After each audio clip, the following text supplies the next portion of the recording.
Hello and welcome to Dan Talks United. We're back again. It's a match preview. It's Manchester United versus Fulham. And yes, we're back at home. Can Carrick do it again? Can Carrick do it again? He's at the wheel, ladies and gentlemen. Carrick is at the wheel. Before we get into the preview, though, I just want to cover a few bits before we get into it. And we are going to start off with this. So, should Carrick sign now? Would you sign him up now? Now, obviously, I do joke about this. I do think we should wait a little bit. I do think we need to see what happens towards the end of the season. Does it get us back into the top four places? But that question's got to be there because we need to be thinking about this early doors. Because Ineos, do we trust them? Do we trust them to bring an elite coach in? Because for me, if you're going to bring a coach in and not hire Carrick full time, it's got to be an elite coach. It's got to be an Enrique or Tuchel maybe. But anybody else for me at the minute, I'm thinking if Carrick can get us back in that top four, is there anybody else I'd put ahead of him? I don't think there is, but what do you guys think? Please share any names of coaches that you'd put in there. Do you think Carrick should get a chance? Are you going to sort of let your powder dry and sort of wait and see what happens? Because that's exactly what I'm going to do. But I'm going to sing whilst we're winning. I'm going to say Carrick at the wheel as, a bit of fun. Keep this fun going. Keep this train going, this positivity. But we've got to start thinking about this, guys. We've got to start thinking about Carrick signing the thing. Does he sign the paperwork? Does he sign on for permanent? Does he get a 3-year contract? Let's see. Let's move on now to the man like Bruno. And this is a really good stat from Statman Dave. So Bruno Fernandes, goals and assists have been worth 17 points to Manchester United this season. 17 points. That's a lot of points, guys. It's the most points won directly by any player in the league. And it just shows the quality of this guy when it comes to assists and goals. I don't think he's scored as much goals this season, but he's had plenty of assists, definitely, and plenty of big moments as well. And this guy just keeps delivering. And obviously, people are always saying stuff about Bruno, including our own fans. What's wrong with you? This is Bruno, top player, top player. So, moving on to the third thing now is these three. So, Bruno, as I've already mentioned, Casemiro in the middle there, number 6, and then Slabhead, Harry Maguire. These three could all leave this summer. So Casemiro's already leaving. He's already announced it. Slabhead is towards the end of his contract now. And then Bruno, who knows, because he's been talking about all sorts that he doesn't feel wanted by the board.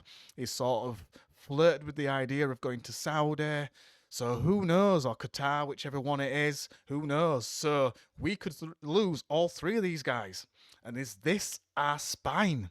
Now, going on about Bruno, obviously I've already talked about him. Top number 10, probably the best number 10 in the world right now and has been for the last few years. Then you've got Casemiro. Okay, we didn't get him at his prime, but this is still Casemiro, sort of 5 Champions League winners' medals around his neck, coming from the mighty Real Madrid. And he's played a good role for us, a key role for us at times. Okay, we didn't get the best Casemiro. Then we've got Slabhead. Now, I'm not on about his time on the pitch per se, but it's also about the fact he's in the leadership team, he's in the leadership group. He's good with the youth players. He could pass down a lot of experience. He knows the club well because he's been here quite a long time now. So can we lose all three of this in one season? Or towards the end of this season, can we lose all three of these guys? How do we replace them? Can we trust Ineos to replace these three guys? Because we need a top number 10, and I can't think of one right now. We need a top number 6, and there's plenty of them. There's Anderson, but do we lose him to City?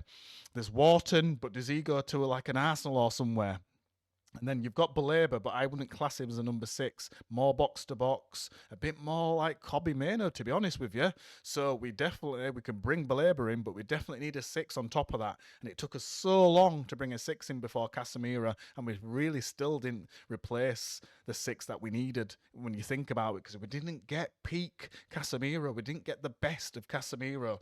And then, like I say, we've got Slabhead there, but it's not so much about his performances, although he's been a monster against City and Arsenal, but he is getting on a little bit. Well, he is getting on a bit, and then also like I said already, it's about his valuation, his value to the team off the pitch as well. Not just on the pitch, but off the pitch. But yes, just wanted to start off with that first before getting into the match preview. But I just thought it was important.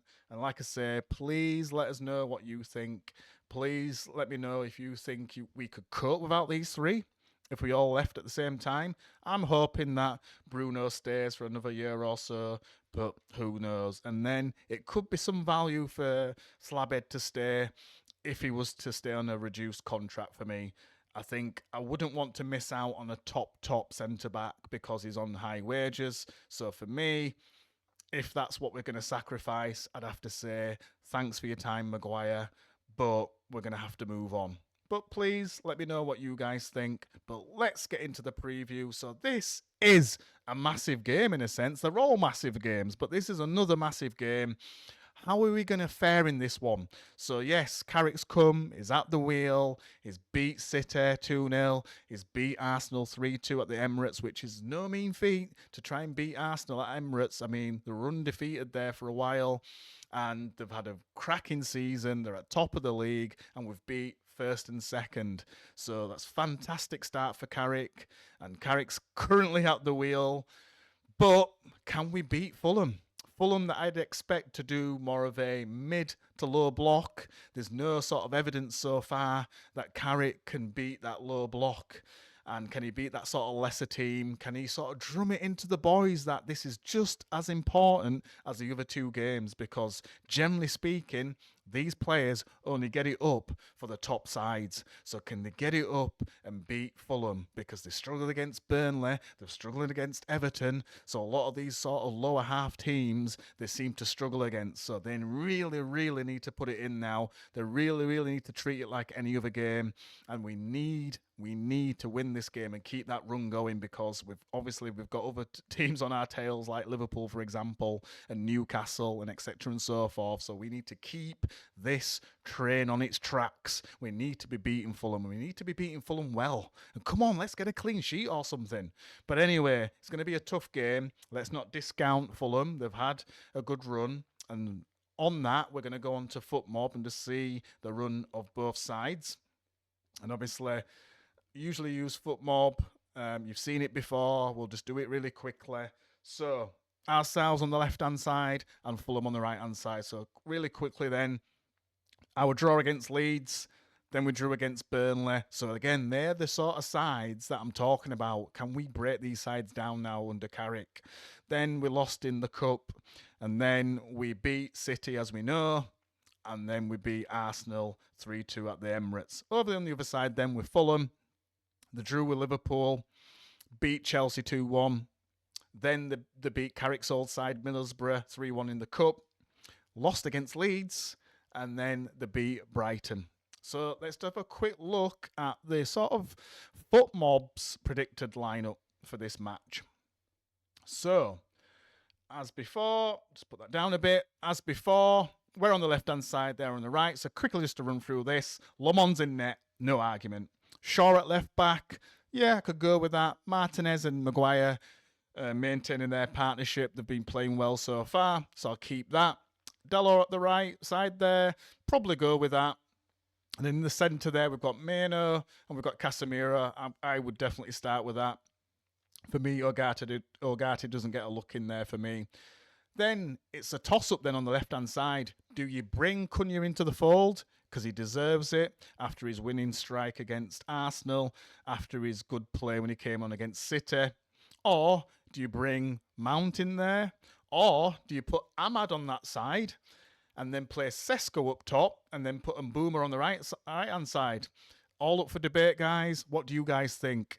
I would probably go with what's said here on the screen there. We've got Cunha on the left-hand side, and he may drift in, and then Shaw might give the width. But Bruno there in his favoured number 10, and hopefully he can create something. Ahmad on the right, because that's where he's been comfortable, and then Mbeumo is like the false 9. And I'd probably go with that, and then bring Sesko in, depending on how the game goes. So obviously he'd have to come on as a sub. Then on the right-hand side, that's Fulham's side there. So don't really know too much about them. I'm not going to really go through everything. I think we've seen Leno before, decent keeper. Centre-backs there, don't know too much about him. I know more about Anderson. You got Robinson there on the left-hand side. I think he was linked to us at one point because he is a good fullback. Castagna there on the right-hand side. I think he's sort of coming towards the end of his career, really, for me. And then you've got Sanderberg in the middle there. Smith Rowe, I think he caused us some problems one of the last times we played him. Wilson there on the wing there. Don't know too much about Kevin, don't know who that is. And then Jimenez up top. Not really been the same since leaving Wolves and then having that injury to his head. But I've seen him score a few goals recently. And he is a good number 9, generally speaking. So we have to watch out for him. So that is the sort of lineups that we could be looking at there for both sides. So let's continue into the preview then and how we think this game's going to pan out. So like I say, it's going to be a tough game, I think, against Fulham. It's not going to be an easy ride. And also, we don't really know what this team's going to be like against that sort of lower level team. I know that we struggled in the past. We just hope that Carrick can sort of enthuse them to play in the similar way that they have done against the top sides. The only problem is, if they do sit in Fulham, we're not so used to that. We haven't really played under Carrick where we've got most of the ball, so can we break them down? We can't just rely on strikes from outside the box all the time. But, like I say, we need to use everything that's at our powers really to beat Fulham. We need to beat Fulham. We need to get back in that top 4 area. It's definitely, when we've got teams behind us that are on our coattails, such as Liverpool, for example, and Newcastle, we've got to keep winning because I don't know if they're going to keep winning. So we've got to just keep this up, guys. We've got to keep this positivity going. So on to the prediction now. On to the score prediction, the big one, the main one. And I've tried to be positive more recently. Game by game under Carrick, obviously it's looking really good. Beating City, then beating Arsenal. I didn't see either of the results, if I'm honest. And I know for definite I predicted a draw against Arsenal. So, against Fulham then, I'm going to keep that positivity train running, guys. I'm going to go for 3-0.